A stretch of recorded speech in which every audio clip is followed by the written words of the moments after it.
Saudi अरब ने भारत को दिया दिवाली का सबसे बड़ा तोहफा, पहली बार रच दिया इतिहास। मोदी और क्राउन प्रिंस ने कर दी सबसे बड़ी डील, पाकिस्तान के उड़ गए होश।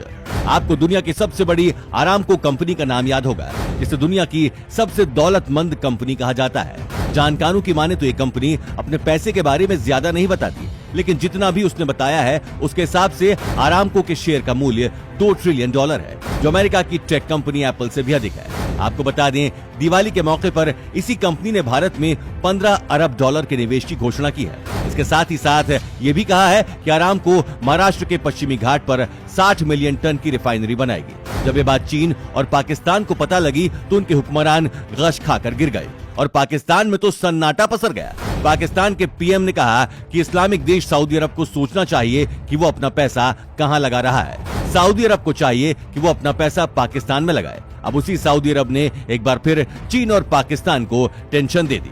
खबरों की माने तो भारत और सऊदी अरब जल्द ही अंडर सी केबल से जुड़ सकते हैं। दोनों देश एक रिन्यूएबल एनर्जी ग्रिड प्रोजेक्ट पर काम कर रहे हैं, जिसके तहत सऊदी अरब से गुजरात तक 1600 किलोमीटर लंबी केबल बिछाने की योजना है।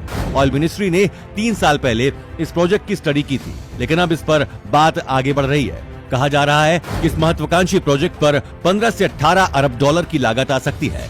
आने वाले दिनों में यूनाइटेड अरब अमीरात भी इस प्रोजेक्ट से जुड़ सकता है।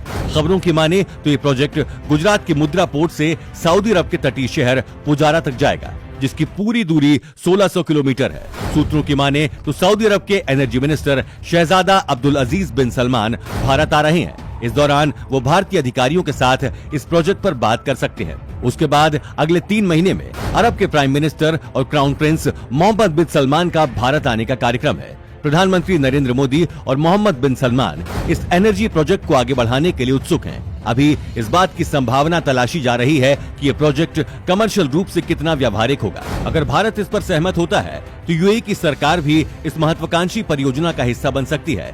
इंडस्ट्री के जानकारों की माने तो इस प्रोजेक्ट की लागत 15 से 18 अरब डॉलर हो सकती है। हालांकि यह आंकड़ा फाइनल नहीं है। भारत में सऊदी अरब के राजदूत ने इस बारे में Tata group, Reliance industries, JSW और अडानी ग्रुप समेत कई दिग्गज बिजनेस ग्रुप से सुझाव मांगे हैं। अरब सागर में इस रूट पर सबसे अधिक गहराई 3.5 किलोमीटर है। जानकारों का कहना है कि 15 मिनट के ब्लॉक्स में बिजली की 2 तरफा सप्लाई की योजना है। इसे सोलर और विंड एनर्जी में उतार चढ़ाव की समस्या का समाधान होगा। जानकारों के मुताबिक भारत और सऊदी अरब कच्चे तेल की तरह अपने रिश्तों को मजबूत करना चाहते हैं। भारत को सस्ता तेल और भविष्य में सस्ती बिजली चाहिए। भारत अपनी जरूरत का 85% तेल बाहर से मंगाता है। इसमें सऊदी अरब की काफी हिस्सेदारी है। दूसरी ओर सऊदी अरब को एल्यूमीनियम, स्टील और कंस्ट्रक्शन मटेरियल्स की जरूरत है। इस तरह दोनों देशों को एक दूसरे की जरूरत है। लेकिन इस प्रोजेक्ट को लेकर चीन और पाकिस्तान की नींद उड़ गई और सभी टेंशन में है। देखना होगा इस प्रोजेक्ट के सामने आने के बाद पाकिस्तान बहुत बड़े दुख में चला गया है। अब आपकी इस खबर पर क्या राय है?